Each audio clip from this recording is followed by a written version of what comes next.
Olá pessoal, tudo bem? Hoje a gente vai falar um pouquinho sobre trabalho e sobre potência.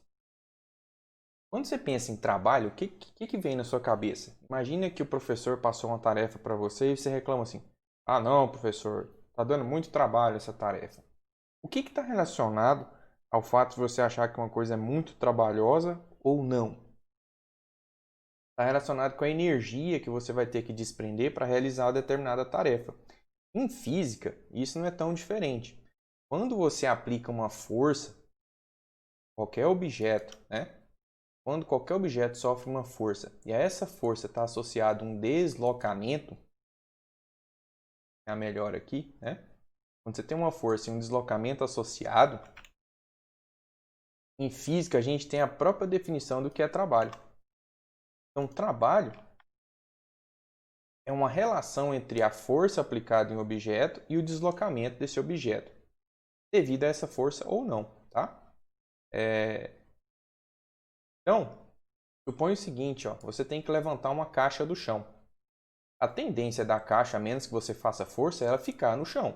E às vezes você faz força na caixa e ela ainda não sai do chão, porque você não fez uma força mínima suficiente para tirá-la de lá.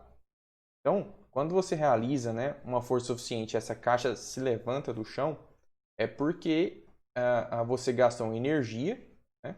Essa força que você aplicou na caixa, né? Vamos supor, fazendo ela subir, ela se deslocou do ponto onde que ela estava e foi lá para cima.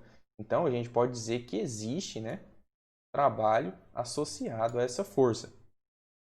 Quando a gente fala do trabalho de uma força, né, que é o que está aqui no subtítulo 1, não necessariamente a gente está preocupado com a origem da força. É óbvio que essa força vem de seus músculos, que obtém energia do glicogênio, da comida que você comeu, enfim. A gente está preocupado com o objeto, a força que o objeto sofreu e o trabalho que vai ser realizado devido a isso daí.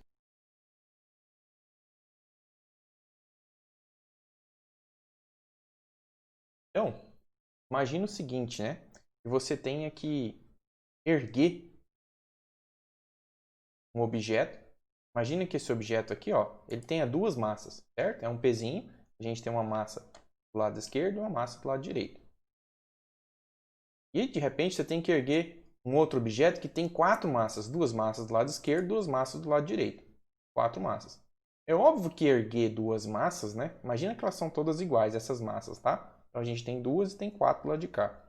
É óbvio que essa pessoa do lado esquerdo vai fazer um trabalho menor do que a pessoa do lado direito, porque da direita tem que erguer quatro massas, certo? Então, é óbvio que o trabalho, quanto maior é a massa de um corpo, maior vai ser a força necessária, né, para deslocar esse objeto. E quanto mais tem que se deslocar o objeto, maior, né, vai ser o trabalho também. Então o trabalho depende da massa, a força depende da massa, o trabalho depende da força e do deslocamento. Tá certo? Agora suponha o seguinte, ó. Você está fazendo uma força num caixote, tá? Você está fazendo uma força num caixote e é uma força para a direita, certo? Olha aqui, ó, o vetor indicando a força para a direita. E essa caixa vai se deslocar também para a direita, tá? Ela estava no ponto A e por conta da força, ela foi parar no ponto D, andando essa distância D. Obviamente a gente está falando de vetores, né? Lembra das setinhas. Então, qual que é o trabalho, né, que essa pessoa, que a força realizou nessas dois caixotes, nesse caixote, né? Ó, é o seguinte, eu até coloquei o desenho aqui novamente, né, para a gente não perder.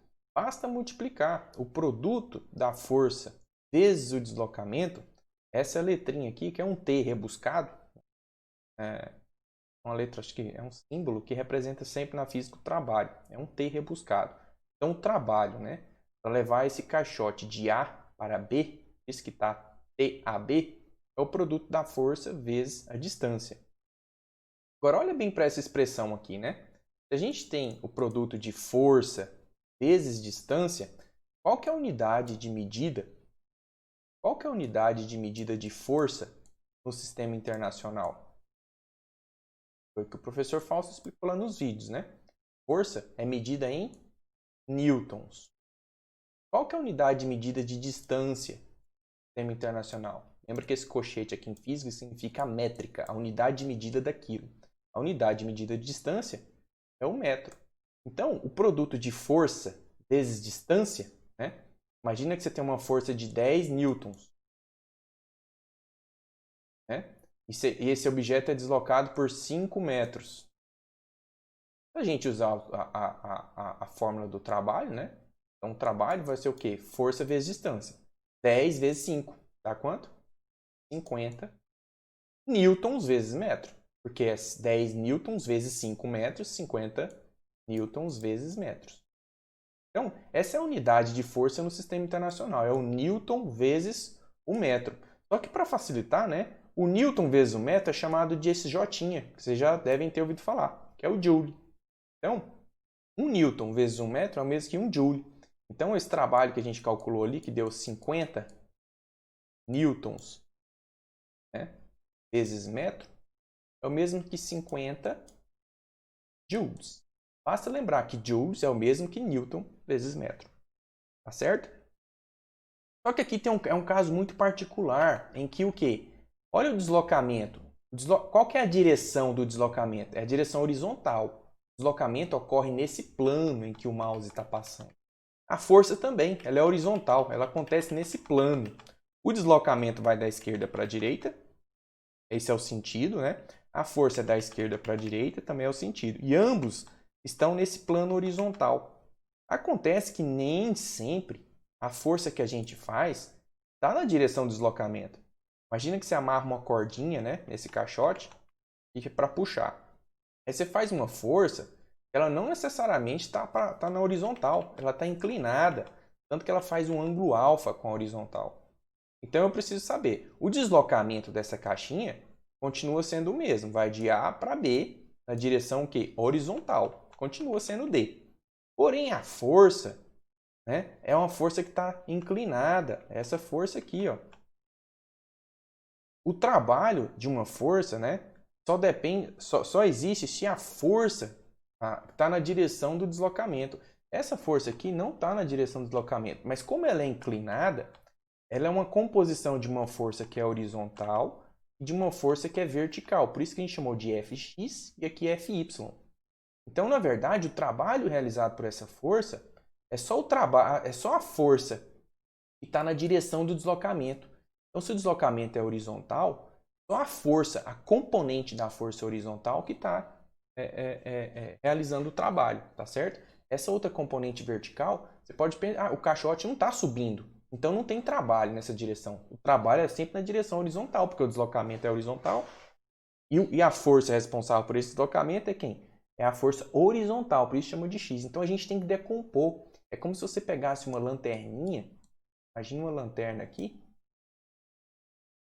jogasse uma luz e, né, a sombra desse vetor aqui embaixo, ó, exatamente esse vetor aqui nessa linha, é a composição, é a decomposição dessa força na direção horizontal. Em termos práticos matemáticos, essa sombra é F cosseno de θ, tá certo? Cosseno do ângulo alfa. Ou seja, eu tenho que ver essa força inclinada, quanto que ela vale na horizontal, porque é a direção do deslocamento. Para fazer isso, eu pego o módulo dela, o tamanho. Imagina que ela é de 10 newtons, certo? Então, eu pego 10, que é o tamanho dela, multiplico pelo cosseno do ângulo que ela faz, que é esse alfa, e multiplico vezes o deslocamento. Observa que a força é exatamente a mesma, ó. Força vezes deslocamento. Só que a força que eu tenho que colocar aqui nessa expressão é a força que está na direção do deslocamento. Por isso que eu tenho que colocar esse cosseno, porque eu tenho que pegar essa força que está inclinada e ver quanto que ela vale deitada. É a sombra dessa luzinha que eu coloquei aqui para vocês. Tá certo? Então lembra, toda vez que a força não estiver alinhada com o deslocamento, ela faz um certo ângulo alfa, a gente tem que fazer o cosseno desse ângulo. Tá? E alfa foi o ângulo com a horizontal. Tá? Lembra que a gente viu uma vez que a gente viu que velocidade é o ΔS sobre ΔT? Então, a gente sabia que o deslocamento ΔS era V vezes ΔT. Então, toda vez que a gente tivesse um gráfico de velocidade em função do tempo, a gente sabia que a área embaixo desse gráfico, vou fazer de outra cor aqui, a gente sabia que a área embaixo desse gráfico era exatamente quem? ΔS, porque ΔS é o produto de V vezes ΔT. Agora, se a gente olhar nessa expressão aqui, ó, o trabalho é a força vezes o deslocamento.